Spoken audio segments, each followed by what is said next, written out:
10 Best Bulbs for Fall Planting.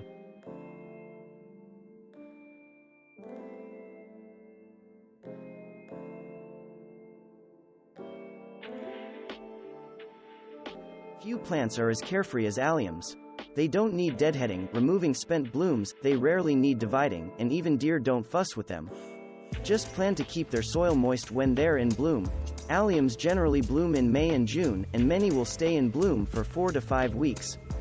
There are tall varieties, such as Gladiator, Mount Everest, and Globemaster, that can reach 4 feet tall with 6 to 8 inch balls of florets. The tiny varieties are among the first bulbs to emerge and bloom in spring. And medium sizes include Purple Sensation and Allium schuberti, often called the fireworks allium. This truly is one odd little flower. You plant it in the fall and then wait until the following fall for signs of life.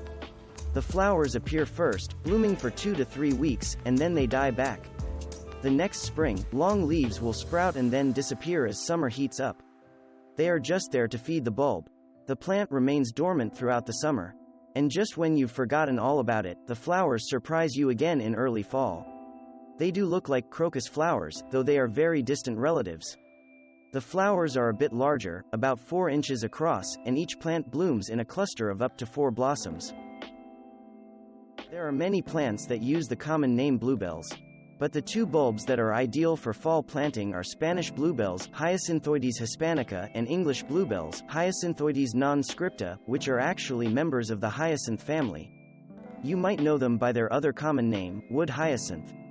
The plants will naturalize and spread with each plant producing dozens of nodding tubular flowers for an incredible carpeting effect.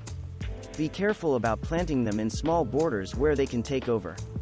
It's better to plant them in the lawn near a tree or on the edge of woodlands. Would it be spring without daffodils? There is no more welcome sight after a winter of white than the slowly opening golden buds of daffodils in the early to mid-spring. And there is probably no easier bulb to grow either.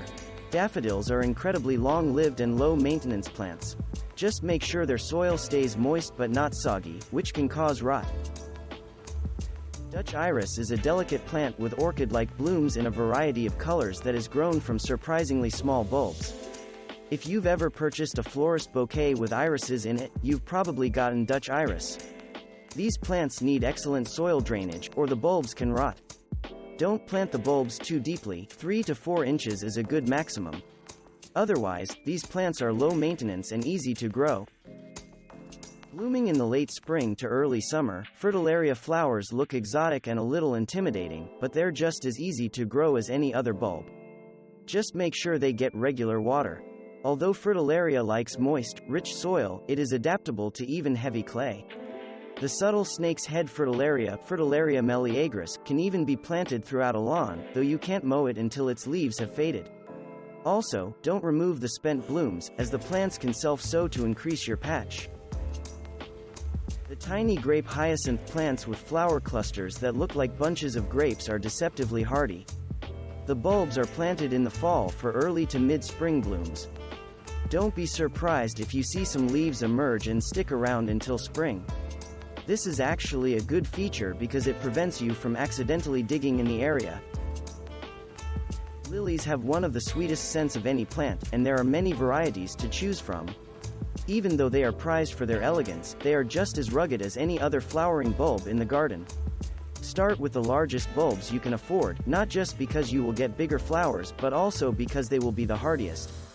Make sure your soil has good drainage, as lilies will rot in soggy soil.